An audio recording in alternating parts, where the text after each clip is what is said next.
Pour faire simple, l'apprenance, on pourrait le définir comme un pouvoir, un savoir et un vouloir apprendre. Donc un pouvoir apprendre, eh bien, c'est avoir la possibilité d'apprendre dans son organisation, mais également un pouvoir qu'on se donne à soi-même. Un savoir apprendre, eh bien, ça nécessite eh bien, d'avoir une méthode, d'avoir une manière de se pencher sur ces questions. Et puis un vouloir apprendre, c'est une volonté. Souvent, dans l'apprenance, on décrit trois composantes. Une composante cognitive, donc là ça renvoie au savoir apprendre. Une composante socio-affective, donc c'est un petit peu tout l'environnement qui nous pousse, qui nous aide. On apprend seul, mais jamais sans les autres. Et puis une troisième dimension, c'est une dimension qu'on appelle conative. La dimension conative, c'est l'effort, le sens pour aller vers l'apprentissage.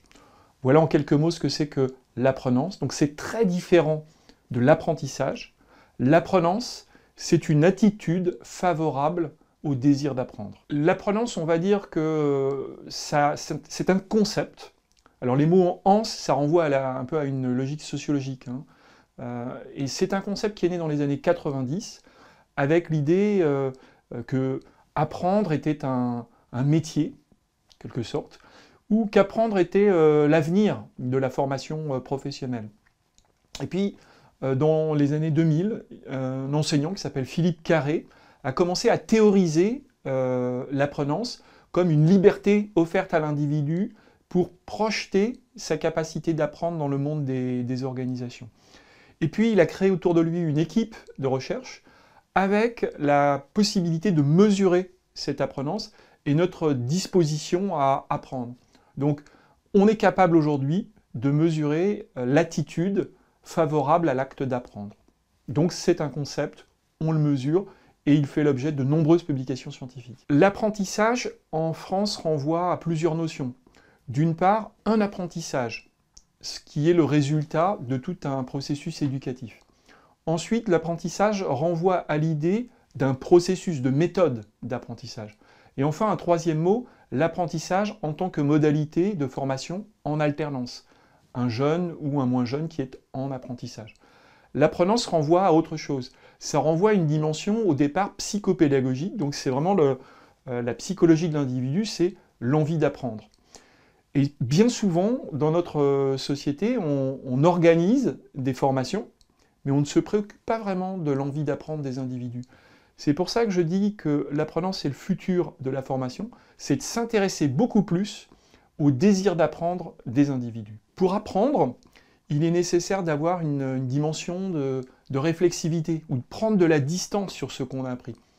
On peut apprendre une langue étrangère simplement par immersion.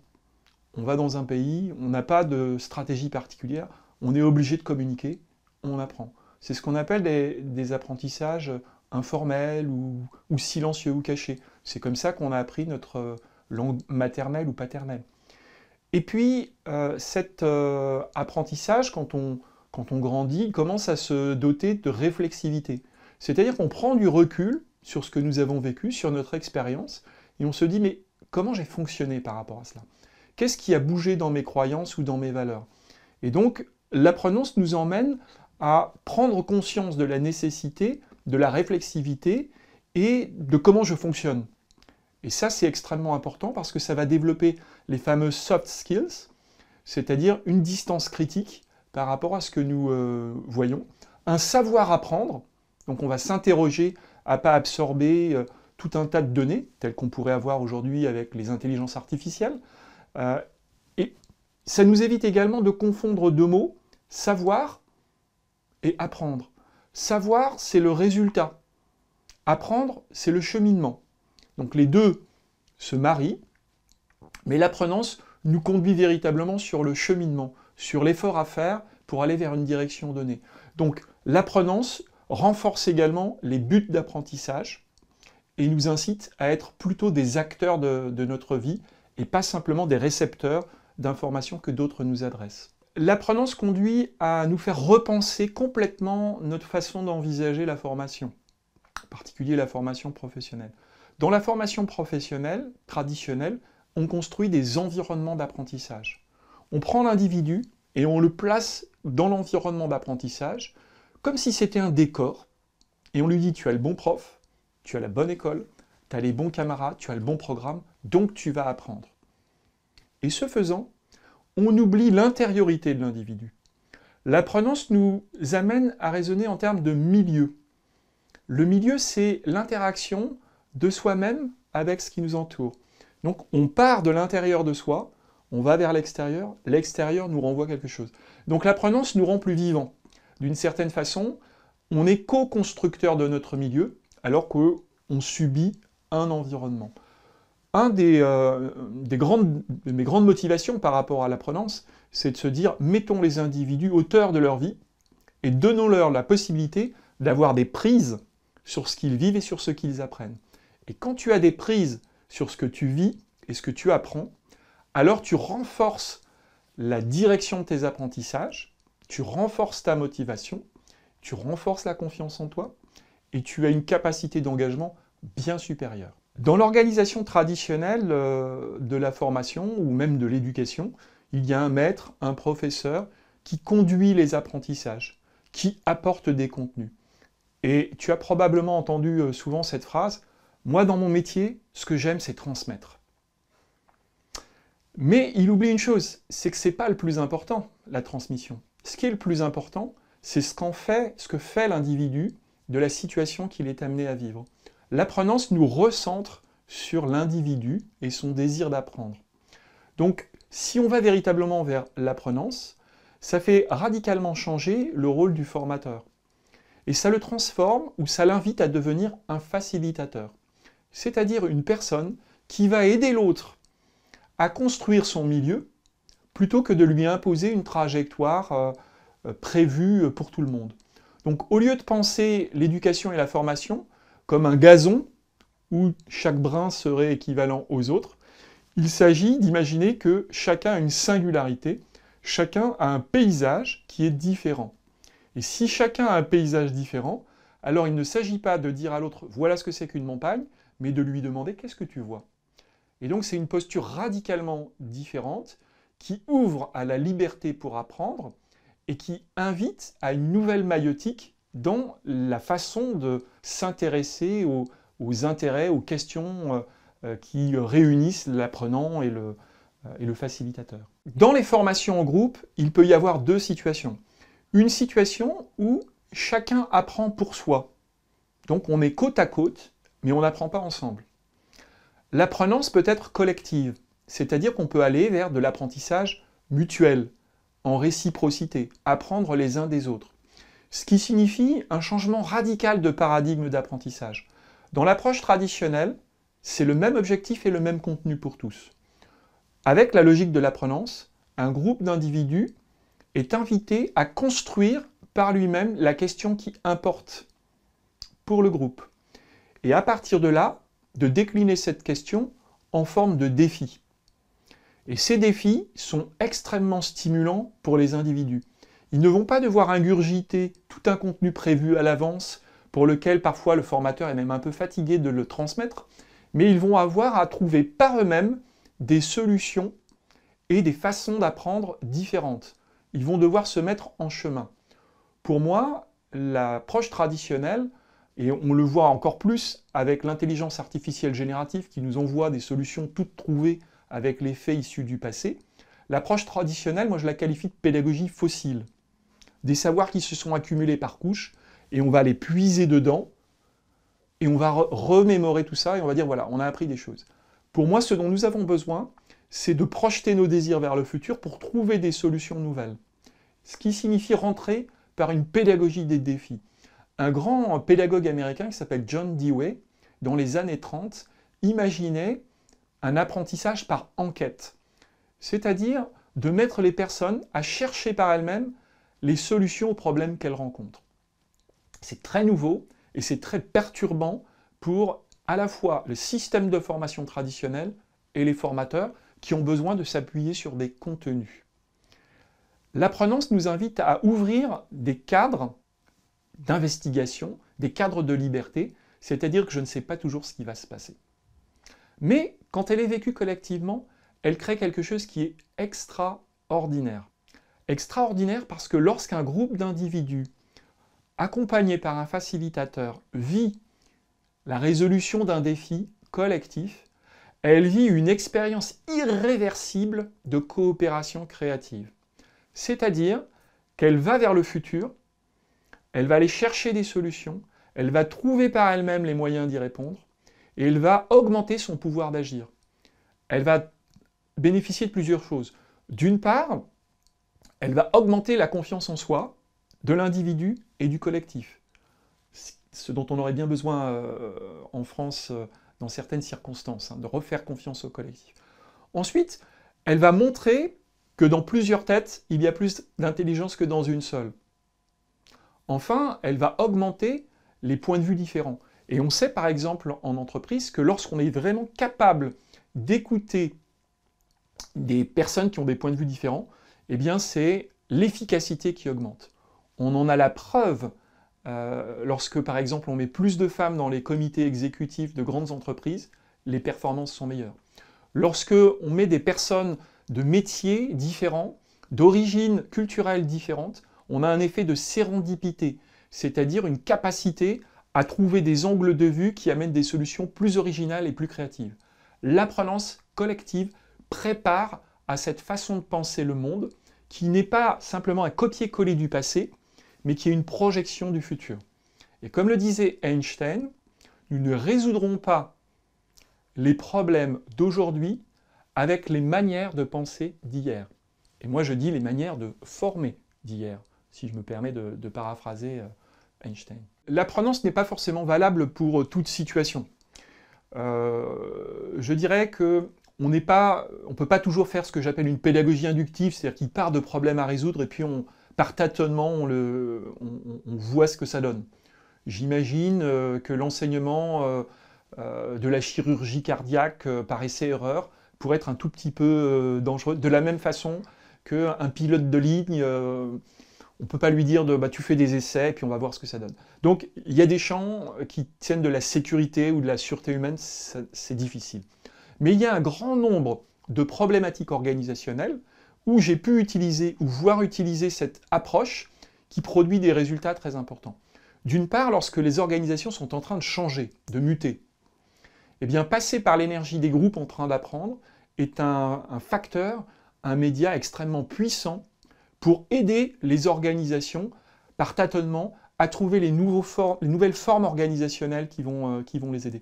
Donc, quand il y a des transformations et des innovations à mettre en place, miser sur la capacité d'apprendre à apprendre ensemble des groupes, c'est un pari gagné. C'est un pari gagné parce que, tout d'un coup, les personnes, plutôt que de subir le changement, elles le conduisent. Et ça, c'est radicalement différent. Personne n'a envie d'être aligné. Souvent, dans les organisations, on nous parle de la courbe du deuil. On nous dit, on va changer. Alors au début, vous allez résister, puis après, vous allez négocier. Ensuite, vous allez souffrir, et puis après, vous allez vous redresser. Qui a envie d'entendre ce discours? L'apprenance, c'est un autre cheminement.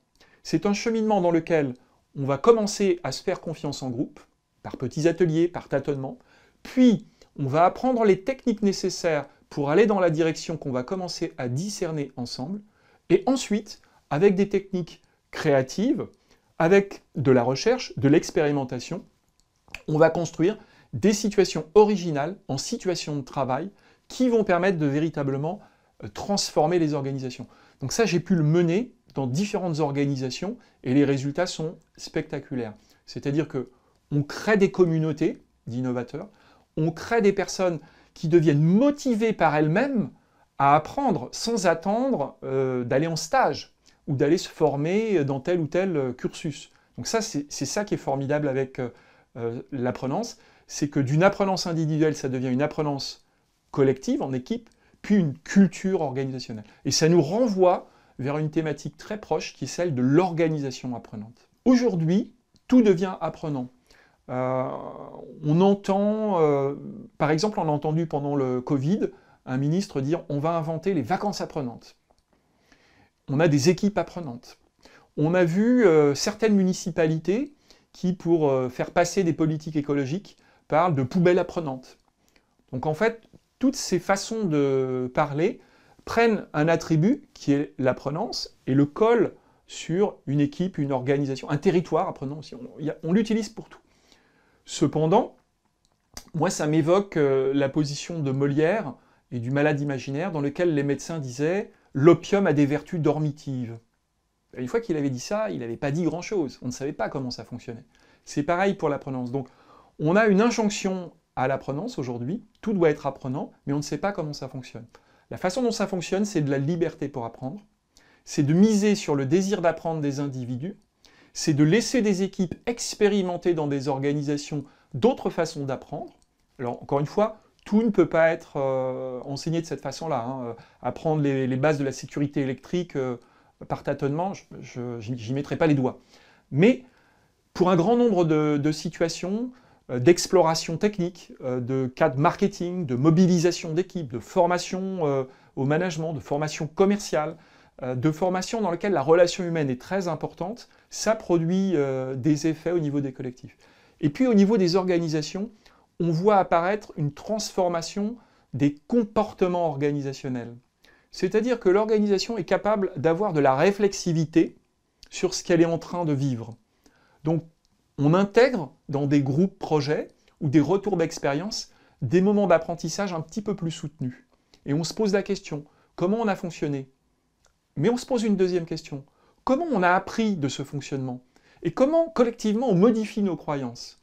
Et donc là, on a une boucle de rétroaction. Donc, l'école de Palo Alto nous parle de ces boucles de rétroaction, et il nous indique, quand on prend de la distance, à un moment donné, on monte en niveau de sens. D'abord, on s'interroge sur la dimension pragmatique, puis sur nos comportements, puis sur nos attitudes, puis sur nos valeurs, et aujourd'hui sur le sens. Et on entend bien le discours du management par le sens, dont ont besoin les jeunes générations qui se disent « la planète est foutue, on a été enfermé pendant le Covid, tout va mal, pourquoi je ferais ça ?» L'apprenance ramène un surplus de sens. On sait qu'un jeune collaborateur, il rejoint une entreprise parce qu'elle a une marque prestigieuse et un bon salaire, mais elle la quitte parce qu'elle a un mauvais manager et qu'elle n'apprend plus rien. L'apprenance nous permet de fidéliser des collaborateurs. Elle nous permet, parce qu'elle a créé un surplus de motivation, d'obtenir des performances. Et puis, elle crée des collectifs résilients.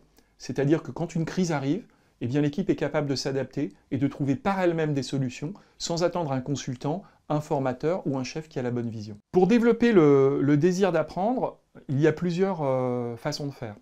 Tout d'abord, il faut proposer aux managers d'avoir un regard positif sur les envies d'apprendre de ses collaborateurs. Trop souvent en France, la formation est gérée comme une relation syndicale entre un employeur et les partenaires sociaux, ou lorsqu'il n'y a pas de syndicat, entre un chef d'entreprise et ses collaborateurs, et il y a une considération de est-ce que c'est utile immédiatement pour le job ou pas. Et on réduit souvent l'apprentissage à être un facteur d'adaptation aux évolutions de l'entreprise.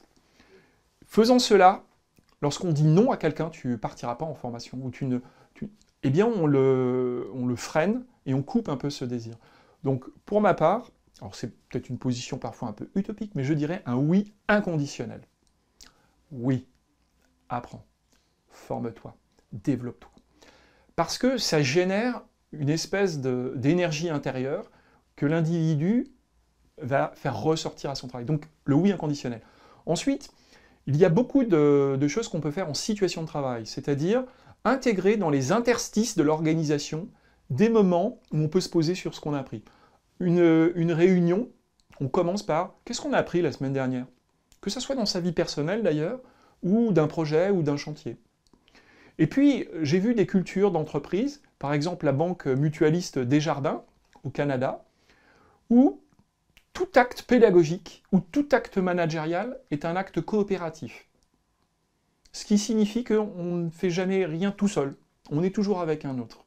Et donc là, on renvoie à une apprenance collective que j'appelle de la pédagogie ou de l'apprentissage entre pairs. C'est-à-dire qu'on dit à chaque instant, tu as quelqu'un à côté de toi qui peut t'apprendre et dont tu peux apprendre quelque chose. Et ça, c'est une approche que mais en parallèle de la doctrine de l'Ubuntu. L'Ubuntu est une doctrine sociale sud-africaine qui dit « on ne peut pas être heureux si les autres ne sont pas heureux autour de soi ». J'ai pris cette doctrine et je l'utilise pour l'apprenance. On ne peut pas pleinement apprendre si les autres n'apprennent pas autour de soi. Et donc ça génère une envie d'apprendre de tout moment. Donc ça peut être même plus économique que d'envoyer des gens en stage. C'est simplement de dire, je ne vais pas attendre que mon collègue ait besoin de quelque chose, je vais au-devant de lui et je lui apporte des éléments d'information. Et donc quand on a infléchi cette culture d'entreprise pour dire apprendre a de la valeur, alors naturellement, chaque collaborateur va devenir le formateur de son collègue. Donc cette pédagogie, cette apprenance collective du quotidien, c'est une grande valeur pour les organisations. Ça lui permet de faire face à des départs en retraite, par exemple, un collaborateur part, mais comme il y a eu ce souci permanent du partage et d'aller vers l'autre pour lui enseigner, eh bien on crée de la solidarité, on crée du transfert de savoir-faire au quotidien, on a créé une culture qui est basée, centrée sur cet apprentissage. C'est la meilleure chose qui soit pour une entreprise que le flux, le désir circule dans toutes ses équipes. Donc on peut commencer comme ça. Un des champs de recherche sur lequel je travaille, c'est l'apprenance collective. L'apprenance collective, c'est le fait d'apprendre les uns des autres et désirer le faire. Mais on ne passe pas facilement d'une culture dans laquelle, en particulier en France, où on a un culte des diplômes, il faut une réussite individuelle. Et on nous dit, fais la meilleure école de commerce, de journalisme, d'ingénieur, et réussis seul. Puis ensuite, on prend les gens, on les met dans les organisations, et on leur dit oublie tes 25 ans d'études, ce qui est important, c'est le collectif. Et il y a une petite voix qui trotte dans notre tête qui nous dit est-ce que c'est vraiment ça? Donc il y a vraiment tout un travail de déconstruction et de reconstruction pour montrer les valeurs du collectif qui n'est pas si facile que ça. Donc il faut commencer par petits pas, et puis quand les personnes goûtent au fait que les autres peuvent être des alliés et non pas des compétiteurs, on voit apparaître des logiques collaboratives. Donc je distingue la collaboration de la coopération. La coopération, c'est quand un chef va distribuer des tâches et va ensuite s'assurer que ces tâches sont bien maillées les unes aux autres. La collaboration, c'est quand chaque individu soumet une part de sa liberté, consent à offrir une part de sa liberté au collectif. Il le fait librement. Déjà, intérieurement, quand on fait les choses librement, on est beaucoup plus fort. On est beaucoup plus fort, on consent à aider l'autre, donc on a un sentiment d'efficacité personnelle qui est plus important. Et quand on a un sentiment d'efficacité personnelle plus important, on peut faire des choses qui sont plus riches, plus intéressantes, on peut prendre plus de risques, innover, être plus créatif. Encore une fois, l'apprenance collective nous ramène aux soft skills qui sont si nécessaires dans les organisations. Donc cette apprenance collective, je dirais, elle est consubstantielle à l'apprenance individuelle. On apprend seul, mais jamais sans les autres. On est toujours dans des collectifs. Il y a plein de façons de le faire. Les communautés d'intérêt, où on va soutenir des groupes d'individus lorsqu'ils ont un intérêt dans une organisation. Les groupes de co-développement professionnel, c'est une méthode québécoise qui va permettre de prendre un des collègues comme client et que tous les autres soient ses consultants et l'aident. Et avec une méthode de conduite par étape des différents moments de résolution de problèmes, eh bien on va aider véritablement à progresser. Il peut y avoir des clubs, il peut y avoir des groupes de discussion, et puis il peut y avoir aussi des temps informels. Tout simplement à la machine à café, avant une réunion, après une réunion, et ces temps informels sont très précieux. Ce sont des temps sociaux dont nous avons besoin pour échanger sur nos émotions, nos humeurs, et faire collectif, faire corps même, tout simplement. Certaines cultures d'entreprise sont plus ou moins ouvertes à la collaboration, à la coopération. Certaines ont des process tellement rigides et des tâches individuelles tellement attribuées qu'il y a peu d'espace de dialogue entre les personnes. Et du coup, chacun va se recroqueviller sur sa mission, son poste, et en gros, c'est du travail fini, je suis parti. Ça crée des collectifs assez pauvres avec peu d'interaction. Donc pour induire cela dans des collectifs qui ont peu l'habitude, déjà il faut se poser la question de comment sont organisés nos process de travail et où sont les interactions. Quels sont les lieux où les individus peuvent se parler sur le travail. Donc là, premier travail, c'est un travail, je dirais, organisationnel. Comment le travail est organisé, comment les interactions peuvent naître. Si on a ces espaces d'interaction, mais que la coopération est assez faible, on peut toujours avoir recours à des pratiques de développement d'équipe, qu'on appelle aussi team building.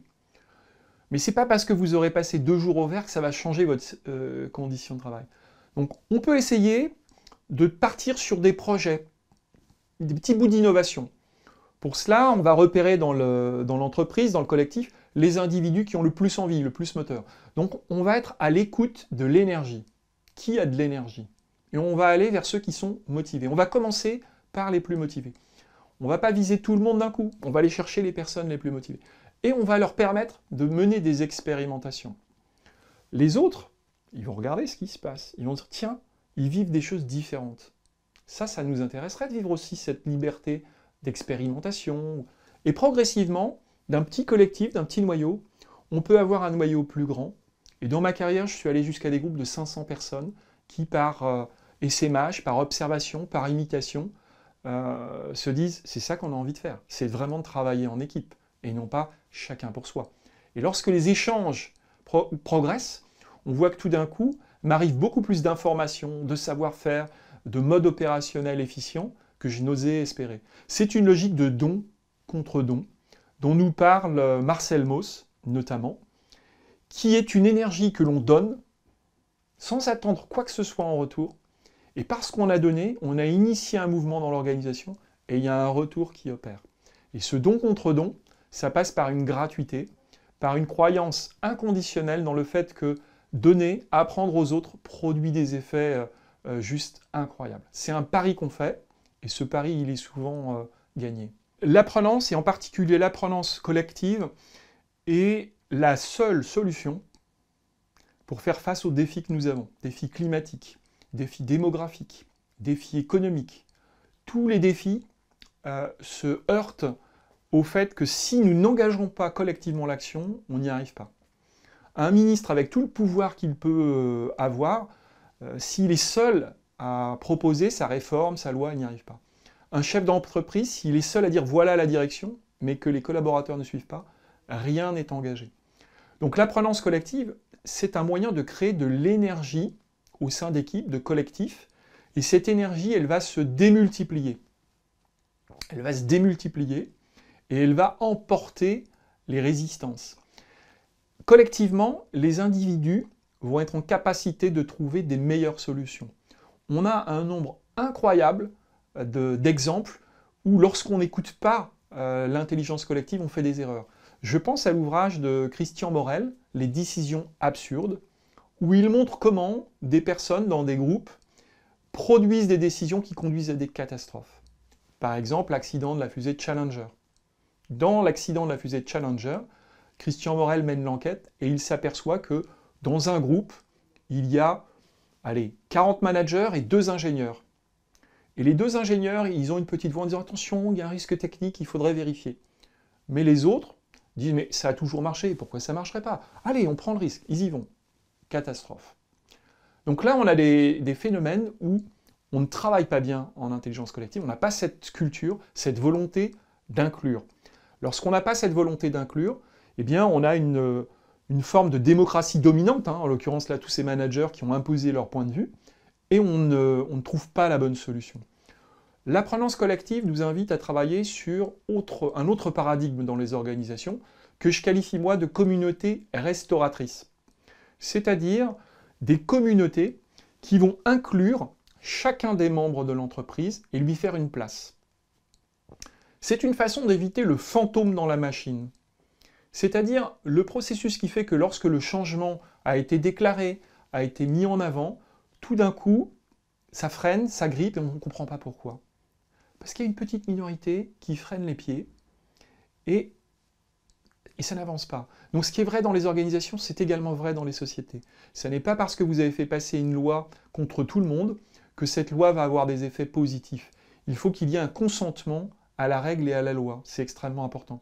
Donc l'apprenance collective nous renvoie aussi, d'une certaine façon, à des formes politiques, au sens noble du terme, qu'on voit dans les pays du Nord de l'Europe, qui est une attention un petit peu plus soutenue aux positions minoritaires dans les groupes et dans les sociétés. Et donc, en incluant les positions minoritaires, d'une part, on est plus créatif, d'autre part, on engage plus facilement l'action, et enfin, on est plus résilient lorsqu'il y a une difficulté, puisqu'il y a des solutions qui viennent d'idées ou d'endroits qu'on n'osait pas imaginer. Pour des organisations traditionnelles, qui sont basées sur le mode hiérarchique, donc je suis le chef d'entreprise et c'est moi qui décide, on voit bien que le modèle plus horizontal de l'apprenance collective pose question. Ça nécessite pour des dirigeants d'avoir une grande maturité et d'avoir une capacité de laisser des zones de transformation opérer. On ne peut pas avoir tout un système en horizontalité. À un moment donné, quand on a des collectifs humains, il faut des règles, et même si elles ne plaisent pas à tout le monde, tout ne peut pas être négocié. Je plaide, moi, pour ce que j'appellerais du chaordisme. Le chaordisme, c'est 90% d'ordre, donc des règles, des procédures, des façons de penser, et 10%, entre guillemets, de chaos, c'est-à-dire de possibilités d'expérimenter, de souffler, de pousser des limites. Là, on peut nicher une apprenance collective et trouver les solutions de demain dans des groupes de pionniers, d'innovateurs, de collaborateurs qui ont envie. C'est là où va se dérouler l'intrapreneuriat, c'est là où on va avoir des laboratoires de nouveaux comportements organisationnels ou individuels, c'est là où on va voir apparaître de nouveaux leaderships.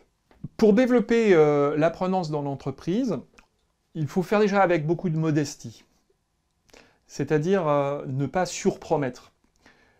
Seuls des professionnels qui sont déjà solides sur leur mission traditionnelle peuvent introduire des changements dans les modes opératoires. C'est-à-dire qu'on ne va pas lancer des processus sans être déjà crédible. Il faut être crédible. Quand on a cette crédibilité, on peut fabriquer des petits tests, des petits essais-erreurs, ouvrir des groupes. Je pense par exemple à des tests que j'ai pu faire où, pour un groupe d'apprenants, très peu d'objectifs d'apprentissage, très peu de programmes, mais un problème à peu près clair à résoudre. Et là, on dit qu'est-ce qui va se passer? Et on travaille sur le problème à résoudre. Et on écoute l'énergie qui se met en place.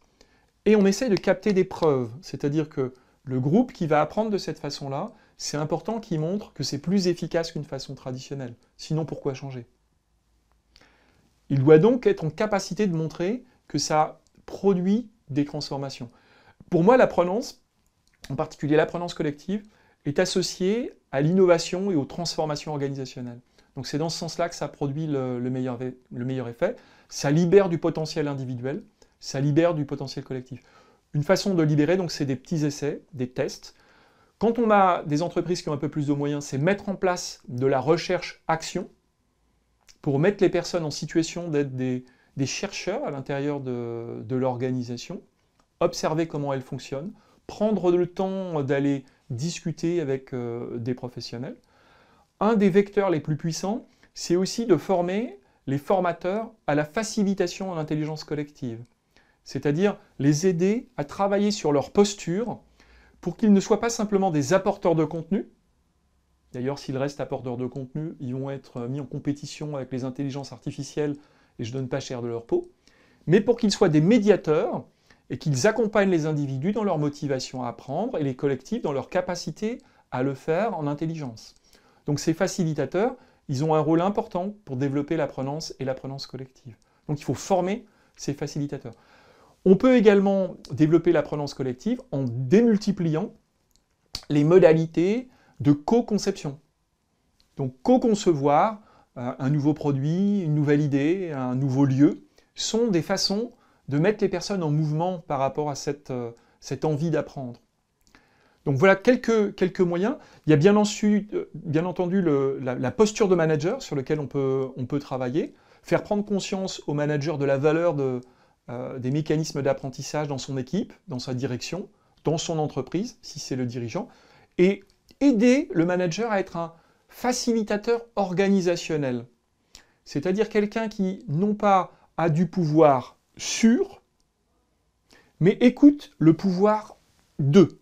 C'est-à-dire quelqu'un qui se dit « je suis ouvert aux propositions de mes collaborateurs, même si ça vient un peu à l'encontre de mes idées, de mes croyances ou de la politique de l'entreprise ».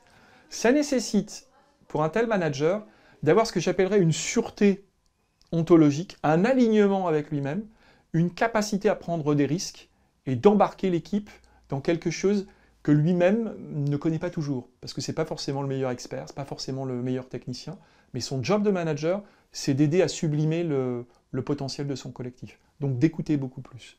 Tel que je pratique l'apprenance, je l'ai développé notamment en facilitation de l'intelligence collective à partir d'une pratique du massage Tuina. Massage Tuina, c'est un massage chinois dans lequel on remplace les aiguilles par la pression des doigts. Et quand on apprend ça, on apprend également la philosophie chinoise et la circulation des énergies. Par exemple, une main va être posée sur un corps pendant que l'autre va pétrir une épaule. L'une va écouter ce qui se passe et l'autre va avoir une action. C'est le yin et le yang d'une certaine façon. Et il y a cette énergie qui circule. Le yin et le yang, ça n'est pas une opposition comme on le voit à l'occidental, chaud, froid, fort, faible, mais c'est plutôt une logique de circulation. Cette façon de penser m'a amené à revoir ma pratique des groupes et des organisations et à transposer ce que je vivais dans le massage au corps social. C'est-à-dire dans un corps social, il y a également des énergies qui circulent. Et donc on va capter des énergies de refroidissement ou des énergies de réchauffement.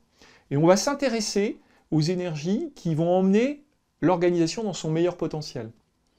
Et lorsqu'on emmène l'organisation dans son meilleur potentiel, eh bien, on apprend à écouter qui a des initiatives, qui a des envies, qui a des visions nouvelles. Et donc, on va encourager ces personnes-là.